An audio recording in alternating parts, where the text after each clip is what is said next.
Okay, welcome back, everyone. There's been some some activity in the chat bar, some great comments.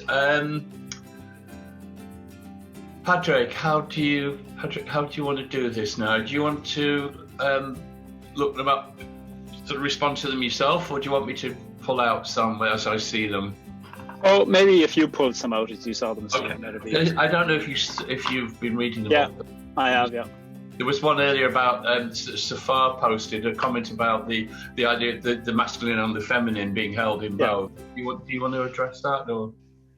Yeah, I mean, I think there's truth in that, but I think there needs to be pushed as well. It is true, of course, that you can find the abuses of power and the addiction to the abuse of power in people of all genders. Absolutely, that's totally clear. All you need to do is read Charlotte Delbo about the women's camp in Auschwitz to know the brutality of the women's camp in Auschwitz, a camp for women run by women. What is also true in the middle of all of that is to know that of all of the examples of the abuse of power, I'm going to take a rough guess, but in terms of the examples of the horrific abuse of power that we have seen on mass scales that's affected populations, my guess is that out of every 100 perpetrators, maybe one of those is women. Now, that often highlights the fact that women have been isolated from having those positions because of misogyny. So it isn't just to say that women are 100 times less likely to do stuff. It is to say that there's a system that has associated men with power, but there's also a system that has associated men with keeping power. And so I totally take the point, and I think it's accurate. And women in the room were also saying, yeah, absolutely, totally true. But I also think that there is a simple point about the overwhelming majority of events that have been for men by men that have influenced all the population and influenced women more in terms of abuses that is worthwhile paying attention to. So I agree, and also want to say, just because that's true, it doesn't mean that men also shouldn't be put under the spotlight, because the majority of abuses are by men. I was facilitating a room of men before and saying, that around the Me Too movement, about 1 in 4 women were talking about experiences of harassment, and harassment beginning anything from people commenting on how the woman looked, whether they thought she looked beautiful or not, or however they wanted to talk about that, to violation of personhood, and saying 1 in 4 women have experienced that. And the fellows were saying, yeah, but maybe only 1 in 100 of us perpetuate that. And we were saying, I don't know if that's accurate, 1 in 100, but even if it is, that shows that 99% of men then are being absolute cowards when it comes to challenging other men. So that still doesn't let us off the hook. Even if we want to say it's 1 in 100 men are being a total bastard when it comes to the question of gender equality, well, then that shows that 99% of men are cowards. So let's find a way for men to do a civic reckoning of our own performances of power in that context. Yeah, thank you. Paul Taylor's asked, is it in conflict, how can there be reconciliation where there is unrecognized trauma? Yeah, well, first of all, Paul was asking that, is that right? Did I get that right? Paul, yeah. First of all, I think it's really important to know that reconciliation is only one of the positive outcomes that can be imagined after conflict. I'm never interested in there only being one imagination. So reconciliation is great, understanding is great, peace is great, safe distance is great, going your separate ways in as much as possible. That's also great, so reconciliation is an extraordinarily elevated imagination of the reigniting of strong feeling for each other, positive strong feeling. That's the etymology of reconciliation, to refriend one another. That's only appropriate where there's enough safety. And so I would say that where there's unrecognized or unacknowledged trauma, I would say that more than likely a person needs to take some time to think, where can I be safe to examine that trauma? That might be in arts, that might be in therapy, that might be in a bit of space. There's all kinds of important and safe ways to do that. But my guess is that if a person with trauma is going back into a situation where they're trying to ignite friendship or reconciliation, it'll just be the next time that the same spark or bomb will happen again, and you'll feel like you're back where you were before. And that's okay. We all have to do that enough times in order to spot the pattern, and then to go, oh, check it out, there's a pattern, and then consider, I wonder what I can do to help me there. I mean, Stephen, that's your work, and I know there'll be loads of people in the room. When I mentioned Bion, I saw somebody earlier on nodding enthusiastically. I mean, I think Bion was a horrible man. I would not have liked to have known him, but I'm very glad for the book he wrote. So I know there's a whole variety of people in the room who are involved in supporting people in their trauma. Thank you. And do you want to respond to the comment that Maria posted? It seems to me that you're saying there is no us and them.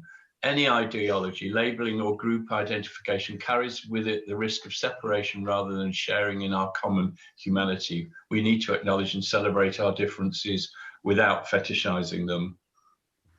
Maria, I think you said that brilliantly, because you're not denying differences. You're not saying, oh, we're all the same, because we're not, but you're also saying, what are the borders of our imagination in terms of what the borders of difference are, and how do we hold our differences within that? And that's one of the things I think we need. I've been in so many situations in rooms where people try to say, we're all the same, we're all the same, we're all the same. And I just think, I'm not the same as myself, my God. You know, if we're all the same, that seems to imply that change or difference is somehow something to be concerned about. I, as a conflict mediator, when I'm doing a deep conflict and where there's people in the room who are able to cope with it, I will say really clearly, we are not looking for common ground here. Common ground's nice, and we'll find some, absolutely. There's normally some common ground, but what we're looking for is a capacity and fluency in uncommon ground to ask curious questions of each other and to learn, to listen, to understand, to critique, to believe, and to share language. That's what we're looking for. And I think that's a journey for the self as well, to journey into the uncommon ground of yourself, and then to find the uncommon ground between yourself and other people. Not to colonize it, not to say, oh, I know it now. No, it might still remain strange and uncommon. But nonetheless, what we have found is that even in uncommon places, that we have the capacity to not use a recourse to violence or threat. That for me is a phrase, I'm sure you're annoyed with me saying it so many times in the hour, but you could put it on my grave. Let us not use a recourse to violence or threat is something that I think lots of us who have been used to being on the side of power could do with having as a bit of a mantra. Oh, yes, and not just in large political terms, but in the individual. In the individual relationships, that's what I'm thinking about that. Anyway, Kate asks, what advice do you have for Unitarians who want to explore uncomfortable British history?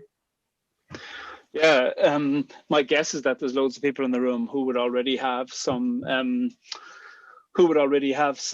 resources for this, for people who have done it. I mean, I have spent so much time across the water in Britain. I have such respect and moving experiences of the power of welcome and the power of engagement that I found all across England and in Wales and Scotland as well. And so I have found over and over again a depth and breadth of imagination and historical consideration in Britain that I would know for a fact that there's people who are doing stuff like this.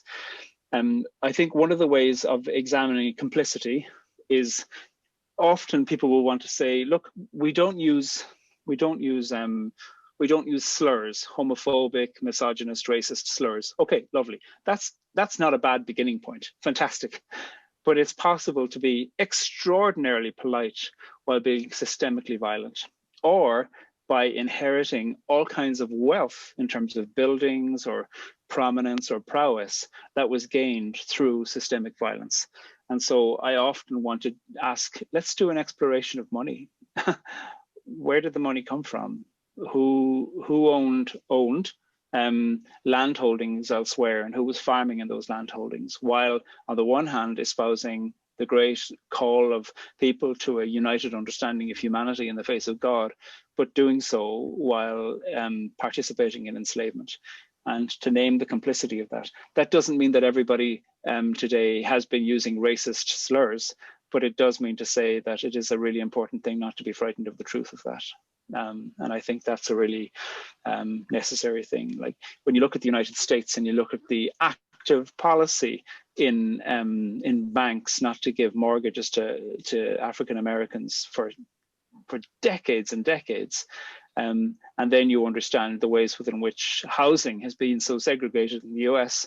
And then when you're highlighting that, somebody might go, you know, I pulled myself up by my bootstraps. And you're like, okay, you did, but you did have a head start because you were white and your parents were able to work hard and maybe at some point get a tiny mortgage that meant that their children were able to inherit a small piece of property, and their children to the level now that you have inherited this, because there was, it's not to say anybody had it easy, but some people had it a little bit better than others. Some people on a fundamental level, the answer was always going to be no.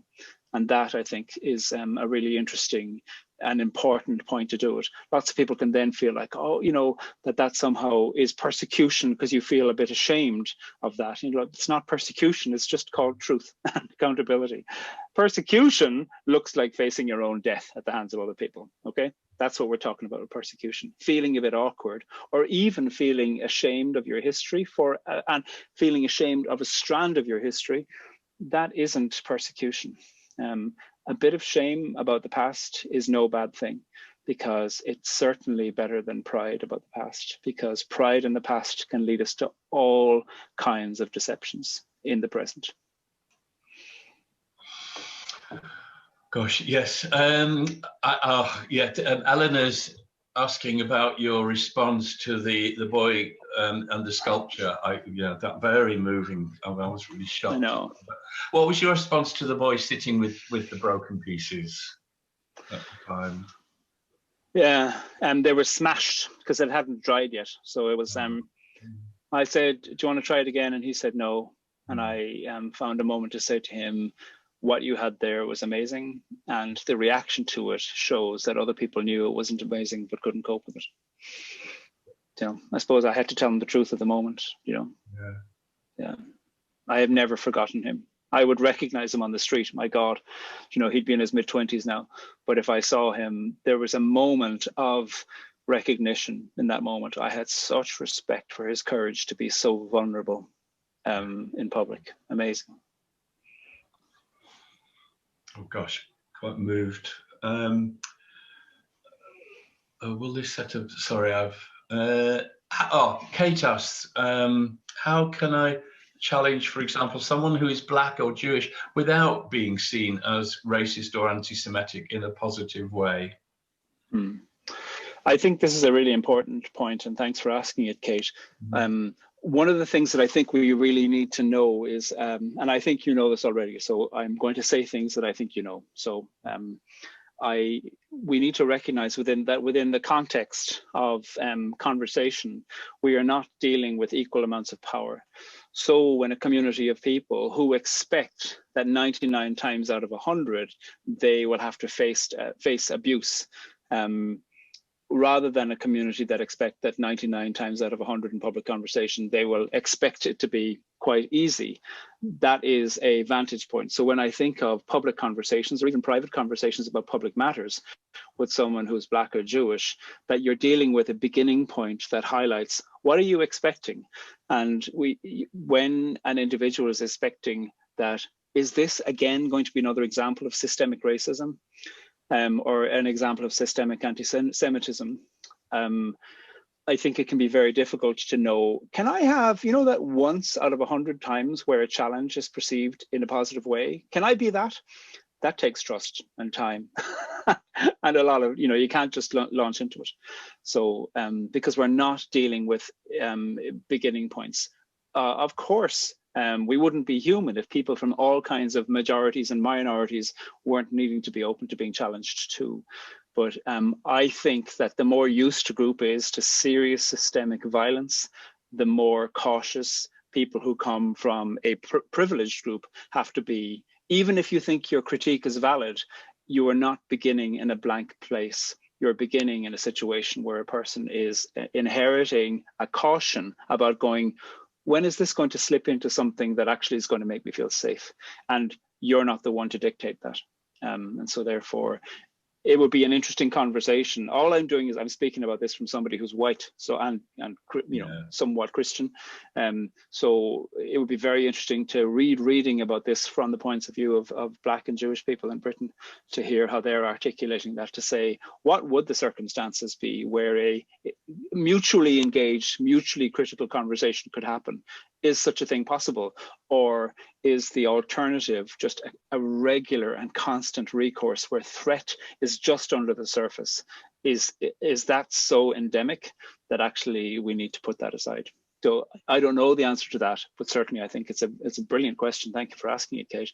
And what I do know is that we need to find ways to measure the beginning points and to measure what's under the surface, because we typically measure ourselves by our intentions, to go, I went into the room and I had this critical comment to make to this person. I didn't mean anything violent by it. That's intention. But typically, we don't read other people by their intention. We read other people by their impact. And so the other person might going, you were shaking and you were this and you were that, and they will feel frightened. Who believes who? And so therefore, I think what we need to do when we're coming from a disparity of systemic power, that is always going to be very present in the room, even if my own reading of my own intention is that I'm lovely and I'm just asking a critical question about one corner. There was another question in response to a follow-up one about the boys and the sculpture, and Christina's asking, what was your response to the boy who did the smashing? What did you say to him? Yeah. He wasn't interested in talking, and I mean, in a certain sense, I didn't want to imply that he was the only face of the problem. In a certain sense, he was responding to a room full of anxiety about somebody has been brave and powerful all at the same time. And so by saying to him, you are the face of this, that wouldn't have been helpful either. In a certain sense, the group operated through him, and the group chose him to be the one who was doing that. And all of these things happen within a context where a group has a very sophisticated formulation. Even temporary groups like a youth club of boys meeting on a Friday night in West Belfast, that there is somehow what Bion would call a group dynamic that's operating that, and that sometimes it rises to the surface and it manifests either a deep desire to annihilate, a deep desire to divide, or a deep desire to adulate. And each of those three manifestations can be something violent. Getting particularly angry at the individual who was the voice of that in the moment wouldn't have helped. What I wanted to do was to praise the boy who had done the thing and say, I actually think he did something quite brilliant. Yeah. John asked again, in Bristol, we have witnessed the pulling down of the statue of Colston. Do you have a view on the debates about statues of people in history on our streets? Yeah, so I will probably give an unsatisfactory answer to this, and because it starts off by saying I'm Irish, and with the independence of Ireland, all of the statues of Queen Victoria all around Ireland weren't pulled down and thrown away, but were very quickly put in little rooms gathering dust. So from an Irish point of view, we have a really, really clear understanding that why would we want history of colonizers in a place that is moving out from being colonized? So I like Vanni Capildeo is a Trinidadian poet, and they were saying that when it comes to the question of statues, typically they're elevated physically. You've usually, not always, usually got to look up to a statue. And she's saying even the posture of looking up, as we look at statues, what are statues seeing back? And the question is what is a society saying we can look up to? And if a society is saying we can look up to somebody who might have invented some really interesting things, but was able to invent them because they had the time paid for by being an enslaver, are we saying that that's worthy of looking up to, and that the outcome trumps the question of the process that they got to get to the outcome? It isn't to say that they're not glad for the thing that they got to, but how are we looking up to that? And how can we commemorate that in a way that isn't quite looking up to? So I am all for the removal of statues. It's just a statue, my God. I'm a poet. I fully expect that none of my poems will survive my life. I don't understand why statues somehow are considered to be public art in a way that to change them is somehow an affront to the artist. My God, no artist really And no artist should be expecting that their work would survive so long. And certainly no person should imply that they can be looked at without uncritical eyes. So I'm all for it. I do think that it could be interesting to say, let's make a room of putting statues together where people did great things who nonetheless had problematic histories, particularly problematic histories. Everybody has a problematic history, but particularly, that's a really good thing. I'm not sure that throwing them all to the bottom of the water is a great idea, but I actually do understand. And the anxiety about that makes me think, given a choice between acknowledging the extraordinary ravages of enslavement and throwing a statue to the bottom of the water, which one are we going to get upset about? So, yeah, I have a really clear reading of that. Well, you don't have to have that. You don't have to share in it, but thanks for the question. Susie's asking, what is your opinion about Jesus's relationship with Mary Magdalene? Did he know she got him? Why was she misrepresented in history subsequently, in your opinion? Mary Magdalene is an extraordinary character. You know, in 3 of the 4 Gospels, she is the first witness to the resurrection. She is only mentioned explicitly, she's only mentioned before the time of the crucifixion, murder, and resurrection of Jesus in one of the Gospels, in Luke's Gospel, just at the beginning of chapter 8, where it says that she provided for Jesus. She was a woman of means. And that Jesus had hunted 7 devils from her. That's the only indication we have of her before her character comes in. There are other texts about women who are not named that are often called Mary Magdalene incorrectly.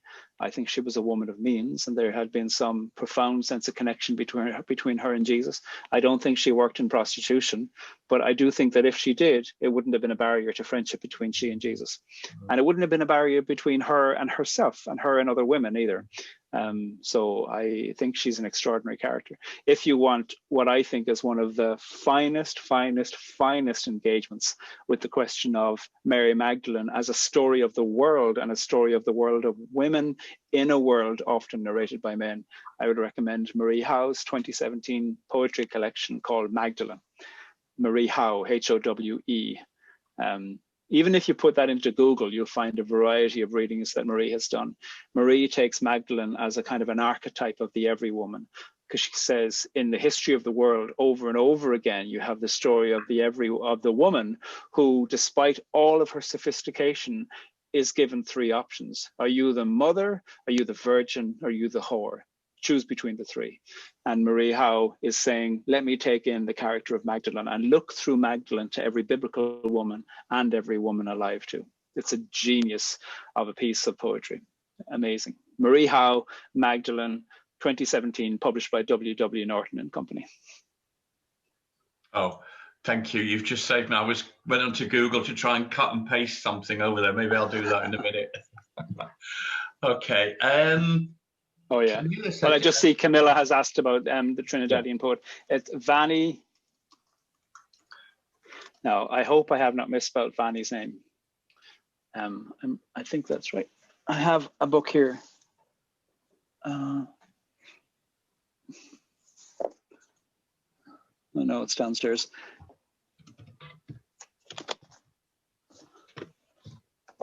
Yeah, sorry, I don't have it. I was going to double check my spelling, but if you write their name in there, you'll get that. Okay, thank you. I should say that Vanny Capildeo's poetry is extraordinary and utterly bewildering. So I read it and feel like I'm on a different planet. I'm very glad for it.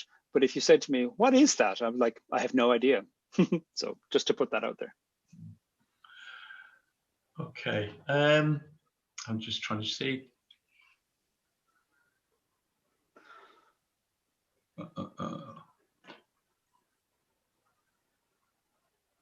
I think we've covered just about all the questions that were in the bar. Yeah, and I don't. Well, go ahead. There was one earlier on about someone talking about male fragility. That's my word for it, but male further on up. I think I'm just looking for it here. I saw it during the break.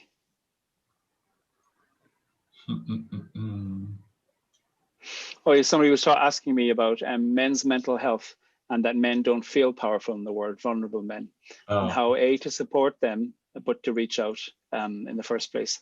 And this again is the space between intention and impact, and personal narrative and then public experience.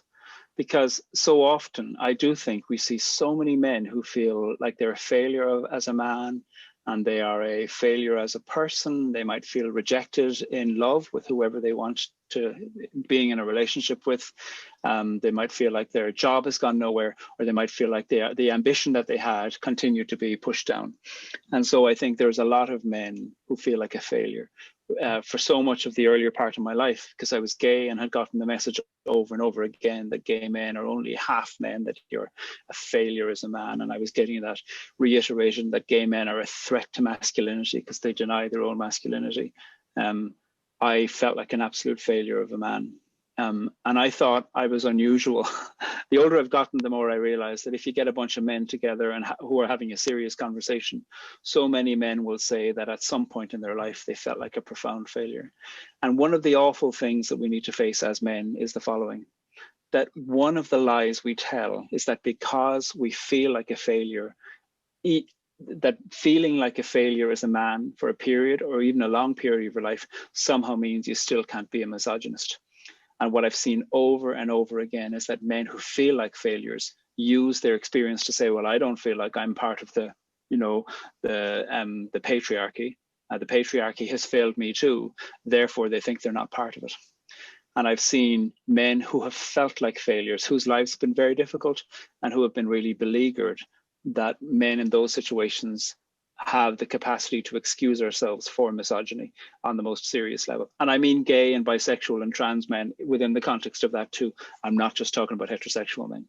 And I think we need to be aware of that possibility, that in the midst of feeling like a failure, we actually need to succeed in finding the right ways to talk about being a failure. Because what we have shown is that we have not succeeded as men in ways to address the fact that so many of us know this idea of a heteronormative masculinist kind of man. Most of us don't reach that.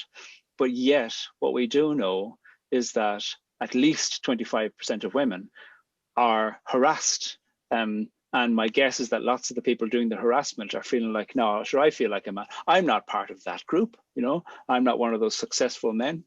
But so the excuse for that isn't good enough for not putting ourselves under the spotlight. And it's why I really do appreciate people who do work with men. I think men's sheds are a fantastic thing, not because men are persecuted in the world, but because there are ways within which there are formulations of gatherings of men that can really do some really good soul-making work in the context of men to examine our own spirituality, our relationship with vulnerability, our relationship with change, our relationship with grief, our imagination about what a man looks like, and all of those kinds of things. And nurturing warm relationships between men that are not just about talking about problems, but are affectionate and deep and tender.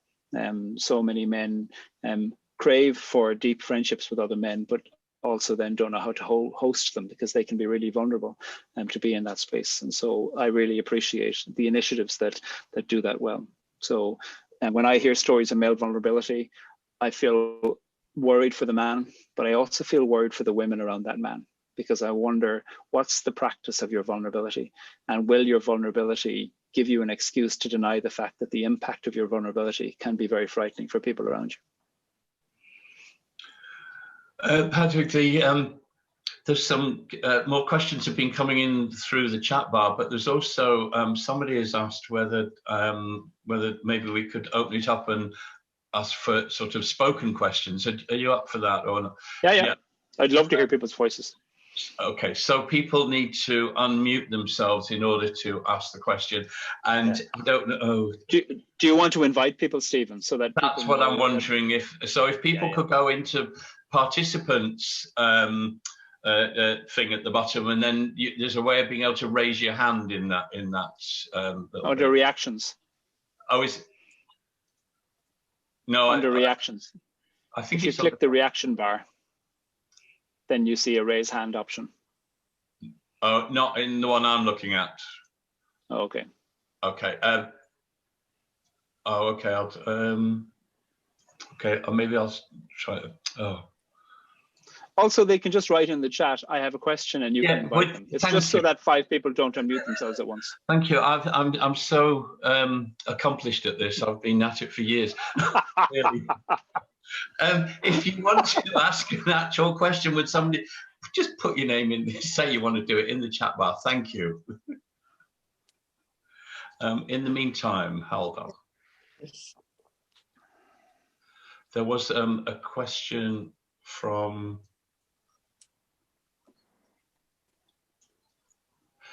somebody was asking, yeah, Sarah Boyce asked, how can people hold the centre when enslaved by dogmatic religious thought? For example, thinking of updates from members of a UN group I attend who have fled from their homelands, areas such as Afghanistan under the Taliban or under Al-Shabaab and in Somalia. In Taliban areas or of Afghanistan, women have to remain indoors and can't work, have education.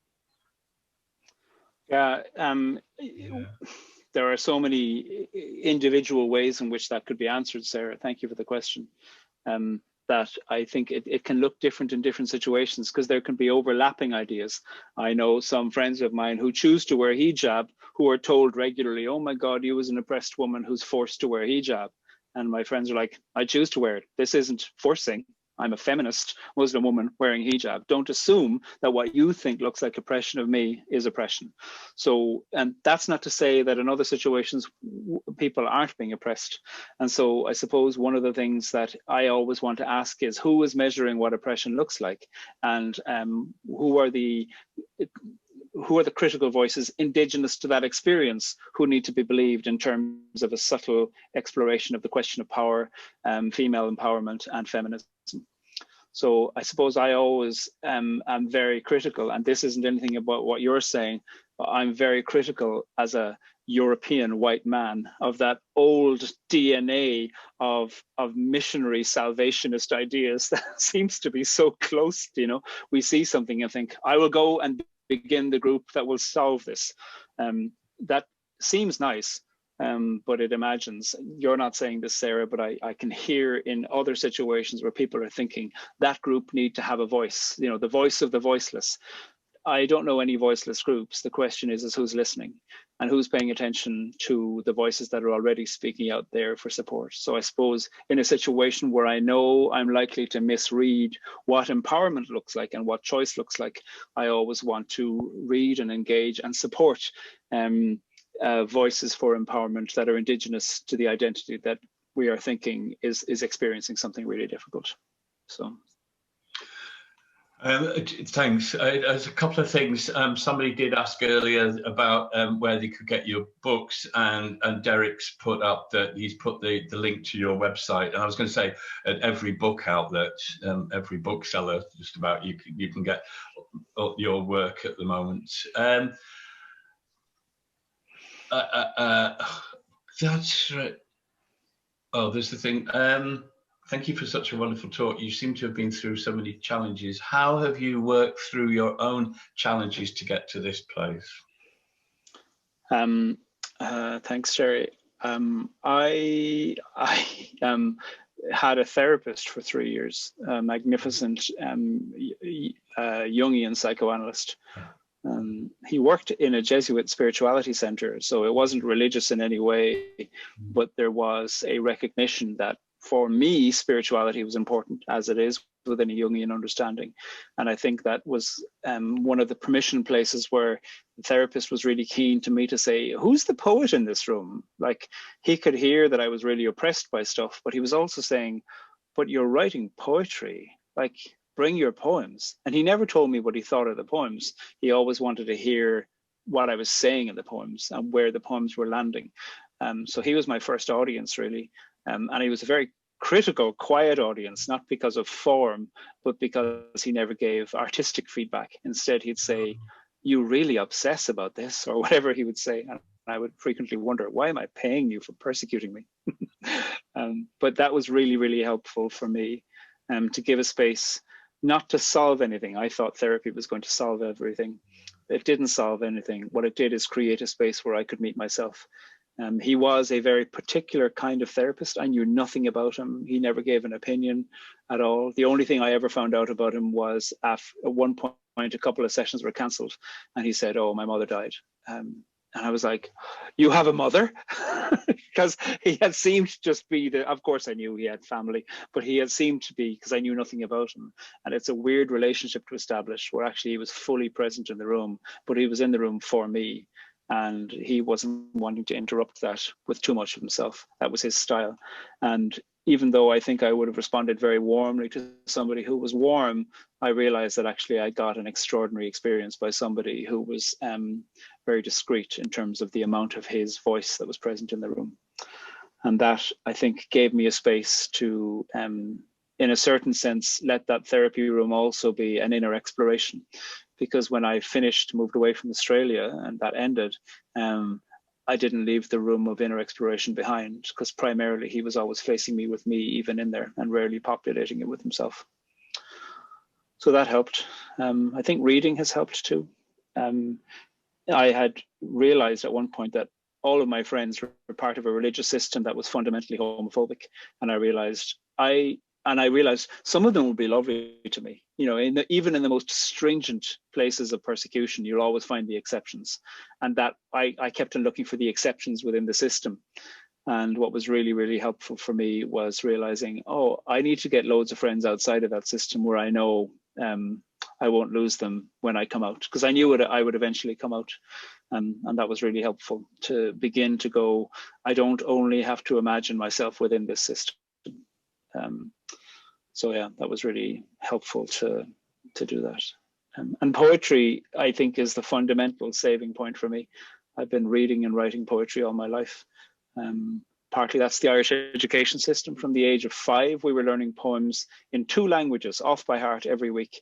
And so, you know, for our final exams in English and in Irish at 17, our literature exams, you know, I suppose we had to know 70 or 80 poems in each language in order to be able to comment on them off by heart. You know, you weren't given the text of the poem to comment. I'm sure loads of people were in that kind of situation.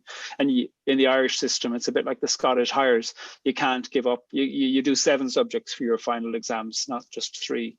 And so English, Irish, mathematics, and a mainland European language all had to be the mandatory 4. And then you had 3 options after that. And I'm really grateful for the education system. And I did not go to a fancy school. I have some critiques of the school I went to. I just went to the local community school.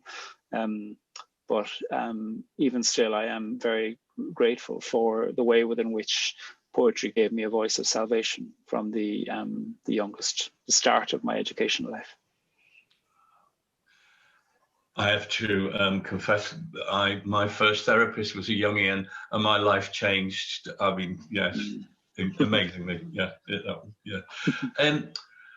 Apparently, as I've been told I'm host, so I can't see any raised hands. So, but I don't think, as far as I can see, anybody's actually requested to voice a question for you.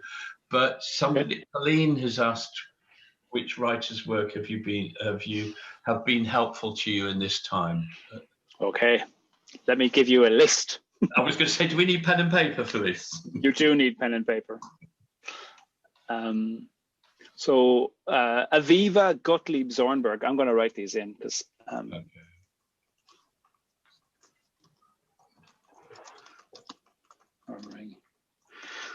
So Aviva Gottlieb Zornberg, The Murmuring Deep, is a psychoanalytical reading of the unconscious in biblical literature.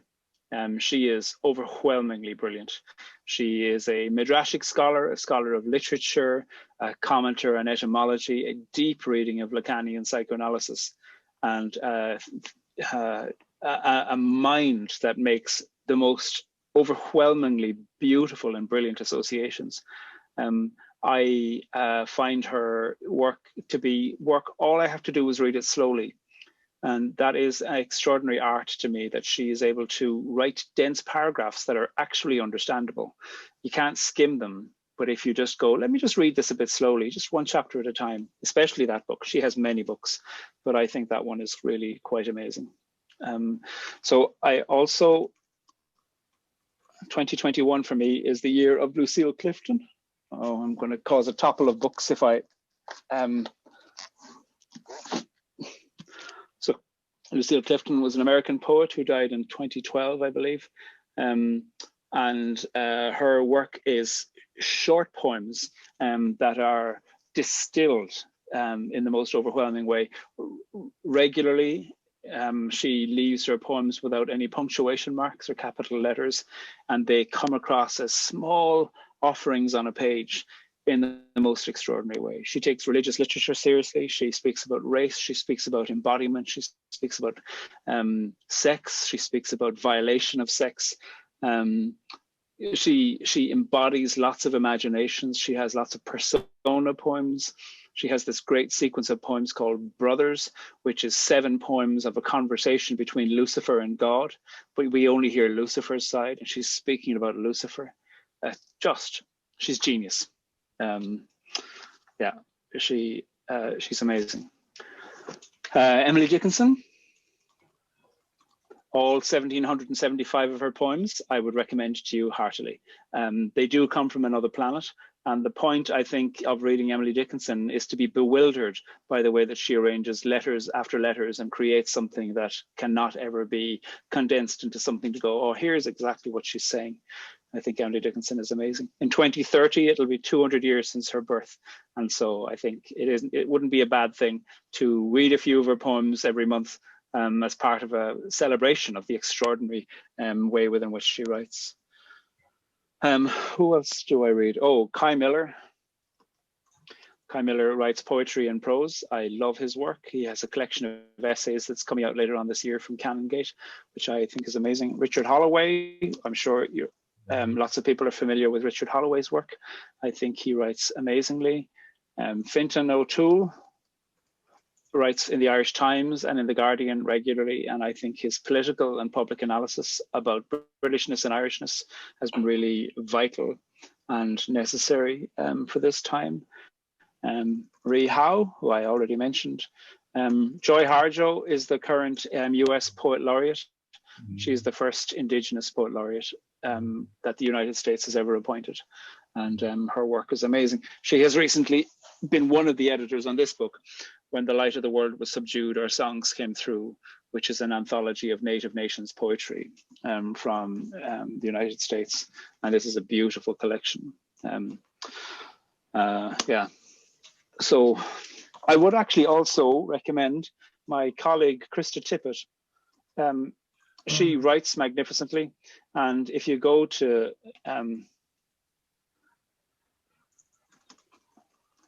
onbeing.org, you can find almost 20 years of archives of her public conversations with people where she's saying, let's take a topic of human interest, science, religion, art, activism, and let's explore it through the lens of conversation and a deep dive into the life and the work of the person who's speaking. She gets to places that other conversations don't get to. It isn't the kind of cornering type of journalism.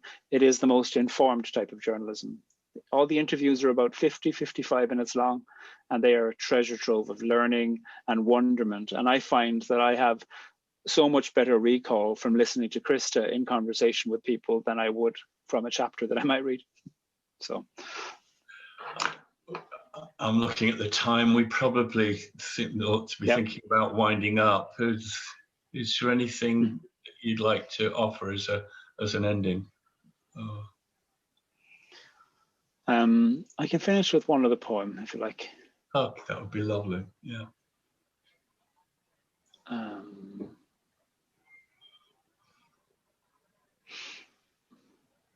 Thanks. Somebody very kindly is mentioning, I work with On Being, and somebody is very kindly mentioning, I present a poetry podcast. So thanks very much, Rogi.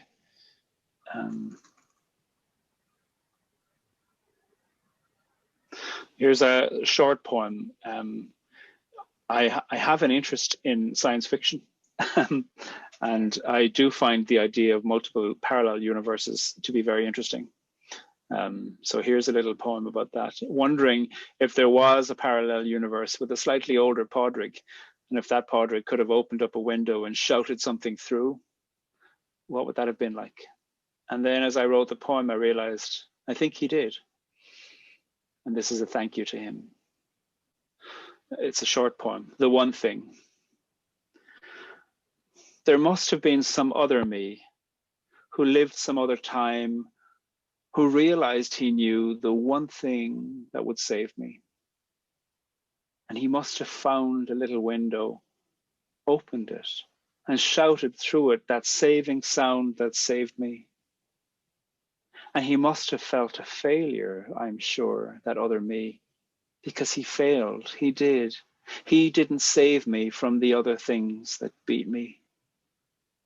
And he must have sat like some sad God from sadder scriptures and wept at all he failed to do. He had so little time. And all my life, I've been climbing up to little windows, opening them and saying the one thing I can say. Thank you. Thank you. It's been lovely to be with you. Thanks very much for your time and for the conversation. I wish it was in person, but hopefully some other time. And I'm looking through a little window now at you and saying thank you. Oh, it's been such a pleasure and a delight. Thank you.